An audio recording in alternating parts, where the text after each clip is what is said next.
Toyota is Nigeria's most used car. You don't have to take my word for it.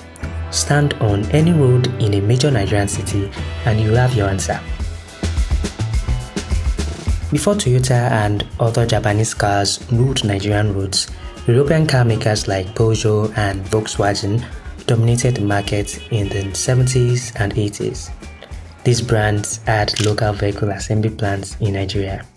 During this period, the Nigerian automotive industry had the capacity to produce 108,000 cars, 56,000 commercial vehicles, and 6,000 tractors annually.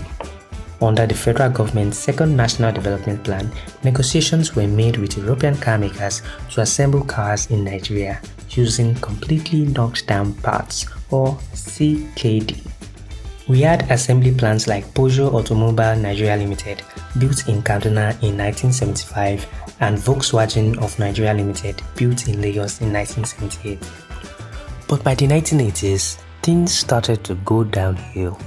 The industry shrunk from 90% capacity utilization to 10%. There are a number of factors to blame for this. One is the decline in oil prices.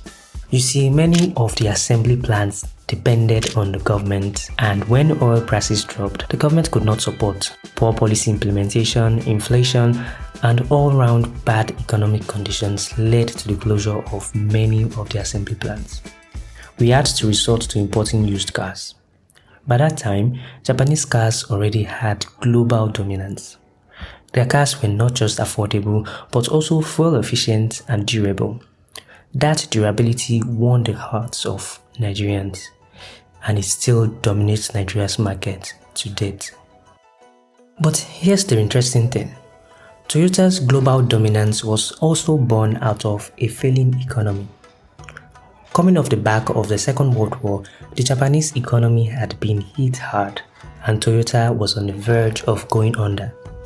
But unlike Nigeria, this hardship is what spurred Toyota into success. The executives traveled to Western countries to find creative ways to stay alive. They first started by copying, design for design, strategy for strategy, but this was how they found their originality. From Germany to the US and the UK, they picked the best things about these automotive markets and forged their own industry. And with principles like Kaizen, which means constant improvement, Toyota was destined for world domination. Even with the minimal statistics, Toyota is the clear winner of the Nigerian market. Nigeria is the third largest importer of used cars from the US after UAE and China. And according to the International Trade Administration, the most preferable car brands are Toyota, Hyundai, and Kia. But there's a new contender in town. The Chinese have taken over the market globally. The Chinese are the highest exporter of vehicles. They've taken over from the Japanese, which shows that the Chinese vehicle has come to stay. China is the largest car maker in the world, accounting for over 23.6 million units sold in 2022. Japan and India are the second and third largest car markets in the world, with sales of 5.9 million and 3.3 million units respectively. The Chinese were just as relentless as the Japanese. They also did some copying before they found their style, but one area they are ahead of the world is EVs. In Nigeria, they have a very well thought out strategy. I think they have a very determined strategy. I think the initial approach was through the commercial vehicle segment. So Sinotruck, Howo, Photon all entered the market much earlier.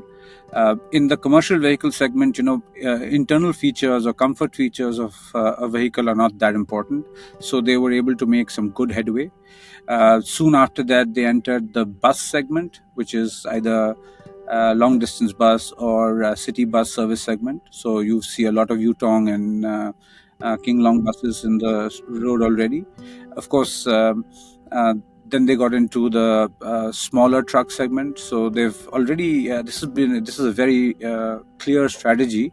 And then once they've had success in the commercial vehicle and bus segment, the natural next step was to get into the passenger vehicle. There's a strategy to also get into the passenger vehicle market. Yeah, we are the only one company in Nigeria or around the world provide 6 years free service, not only 6-year warranty. So it means if you have anything in your car, so first we cover warranty and then we give you 24 times free service. Availability of after sales. Even if you can walk on the street or any part of the country, you can fix your car. But is after sales enough to rule the Nigerian market? In the car market, three things are very important for people. So first is, of course, brand, right? Everybody aspires to get a Mercedes or a BMW. So brand perception is very high in people's minds when it comes to automobiles. The second is resale value. You know, after I've used the car for 3 or 4 years, how much will I get in the used car market? And number three is features of the car compared to the price I'm paying. Say, for example, you have a budget of 40 million naira. You can get a decent, brand new Chinese vehicle of 2022-2023 range. But that same budget might not be able to get you an European or American brand of around the same. Yeah, it won't even get you. When you say the benefit, you can change people's attitude. Chinese vehicles have many benefits, but do they have resale value? A very important criteria for Nigerian buyers. We have not seen the cycle of a Chinese car complete 10 or even 8 years, so we don't know. But we definitely know that Toyota will get you a high resale value compared to even a European model like a Peugeot or a Opel. That's already been established. It will interest you to know that after 5 years of usage of a Chinese EV vehicle, it is still very capable of retaining over 80% of its battery capacity. That's after 5 years. That's to tell you the kind of technical efficiency, durability that these Chinese manufacturers are building into their products. Resale value might be good, but how are they able to cut costs and still produce quality products? Chinese have gotten the technology right. We spoke to Lagrai drivers and they don't think their brand new GAC SUVs are as durable as a Toyota.